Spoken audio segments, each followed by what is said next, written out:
শেষ হয়েছে বাংলাদেশ প্রিমিয়ার লিগের চতুর্থ ম্যাচটি, যেখানে মুখোমুখি হয়েছিল সিলেট এবং রংপুর রাইডার্স।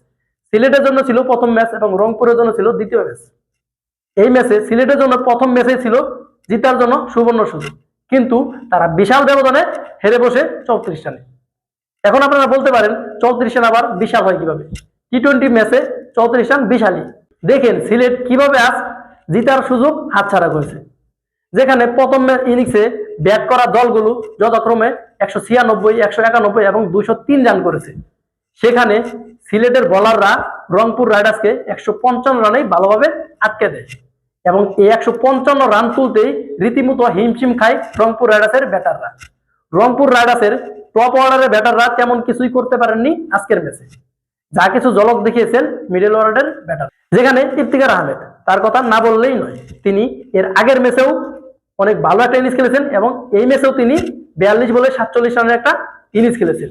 যদিও এটা টি-20 সুলভ ম্যাচ ছিল না, কিন্তু তিনি এই 42 বলে 47 রানের যে একটা ইনিংস খেলেছেন তার মাধ্যমে ম্যাচটাকে ধরে রেখেছেন। এবং খুশদিল শাহ, তিনি আজকে তেমনটা ভালো খেলতে পারেননি। তিনি 16 বলে 21 রান করেছেন, যেখানে তিনি 2টা 4 এবং একটা 6 মারেন এবং কাজের কাজটা করেন। আজকের ম্যাচের মূলত মেন কাজের কাজটা করেন ক্যাপ্টেন সোহান এবং শেখ মাহাদি। নুরুল হাসান সোহান, তিনি আগের ম্যাচে জ্বর তুলেছিলেন এবং এই ম্যাচে তিনি টর্নেডো ছড়িয়েছে। এই ম্যাচে তিনি 24 বলে 41 রানের ইনিংস খেলেন। তার ইনিংসে ছিল 4টি 4 এবং 2টি 6। এবং শেখ মাহাদি আজকে ছোটখাটো একটা ক্যামিও খেলে। তার ক্যামিওতে ছিল 2টি 4 এবং একটি 6 এর মার এবং তিনি 8 বলে 16 রান করেন। এই সুবাদেই রংপুর রাইডার্সের রান গিয়ে দাঁড়ায় 6 উইকেট শেষে 155 রান। 156 রানের টার্গেটে ব্যাটিং এ আসে সিলেট।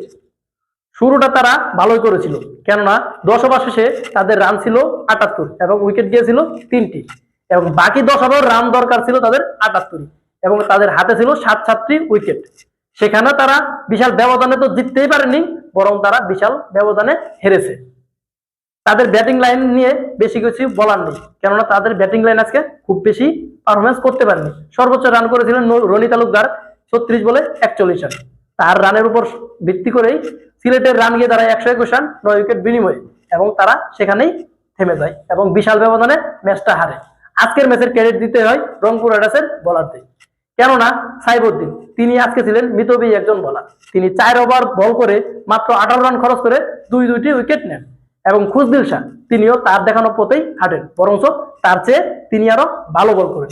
খুশদিল শাহ, তিনিও ছিলেন আজকের ম্যাচের একদম মিতব্যয়ী বোলার। তিনি 4 ওভার বল করে মাত্র 10 রান দিয়ে 2টি উইকেট নিয়েছেন এবং আজকের ম্যাচের কাজের কাজটা যিনি করেছেন তিনি হচ্ছেন নাহিদ রানা। তিনি 4 ওভার বল করে 27 রান খরচ করে 4টি মূল্যবান উইকেট কেড়ে নেন এবং এই 4 উইকেটের বিনিময়েই সিলেটের ব্যাটিং লাইনটা তছনছ হয়ে যায় এবং 121 রানে 9 উইকেট হারিয়ে তাদের ইনিংস থেমে যায় এবং তারা বিশাল ব্যবধানে হেরে যায়।